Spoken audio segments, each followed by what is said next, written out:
সাকিব নাকি রশিদ খান, কে হবেন ১৫০ উইকেটের মাইল ফলকের মালিক? বাংলাদেশ আফগানিস্তান ম্যাচে দুজনের সামনেই সুযোগ নতুন রেকর্ড গড়ার।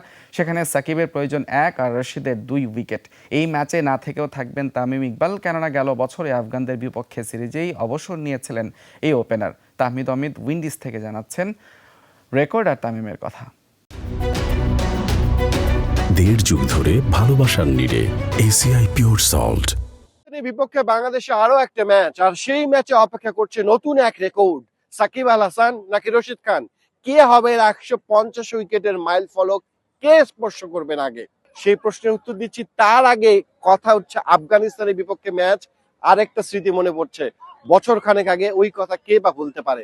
আফগানিস্তানের বিপক্ষে ওয়ানডে সিরিজের প্রথম ম্যাচের পরে কিন্তু অবসর নিয়েছিলেন তামিম ইকবাল খান।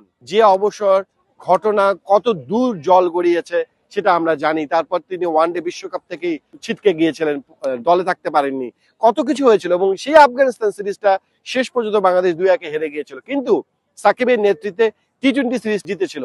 তখন সাকিবের নেতৃত্ব নিয়ে অনেক কথা হয়েছিল। সেই সাকিব পরে ওয়ানডে নেতৃত্ব আসেন, বিশ্বকাপটা খেলেন। সব ঘটনা সবারই জানা। নিশ্চয়ই বাংলাদেশ চাইবে না সেই স্মৃতি আবার ফিরে আসুক, এমন কোন দুঃখ গাথা আবার ফিরে আসুক। তবে যেটা বলছিলাম, যে রেকর্ড কে করবেন, সাকিব আল হাসান নাকি রশিদ খান? টি-20 আন্তর্জাতিক ক্রিকেটে ১৫০ উইকেটের মাইল ফলকের সামনে দাঁড়িয়ে আছেন দুজনই। সাকিব গেল ম্যাচে ভারতের বিপক্ষে রোহিত শর্মাকে ফিরিয়ে বিশ্বকাপে টি-20 বিশ্বকাপে ৫০ উইকেটের মাইল ফলকে স্পর্শ করেছেন। প্রথম ক্রিকেটার হিসেবে রেকর্ড বয় আরেকটা রেকর্ড করেছেন। তিনি আরেকটা রেকর্ডের সামনে দাঁড়িয়ে আছেন, সেটা হচ্ছে সাকিব যদি আরেকটা উইকেট পান তাহলে টি-20তে তিনি ১৫০ উইকেটের মাইল ফলকে স্পর্শ করবেন। লাসিথ মালিঙ্গা যখন ১০০তম উইকেটের মাইল ফলকে স্পর্শ করেছেন টি-20, তারপর সাকিব করেছিলেন। টিম সাউদি কিন্তু এর মধ্যে রেকর্ডটা করে ফেলেছেন, তার ঝুলিতে ১৫০ উইকেটের বেশি আছে। কিন্তু এখন প্রতিযোগিতা এই দুজনের মধ্যে কে হবেন দ্বিতীয় বোলার হিসেবে যে রেকর্ডটা স্পর্শ করবে। যেখানে রশিদ খান একটু এগিয়ে থাকবেন। রশিদ খানের মাত্র ২টা উইকেট প্রয়োজন, সাকিবের ১টা উইকেট প্রয়োজন।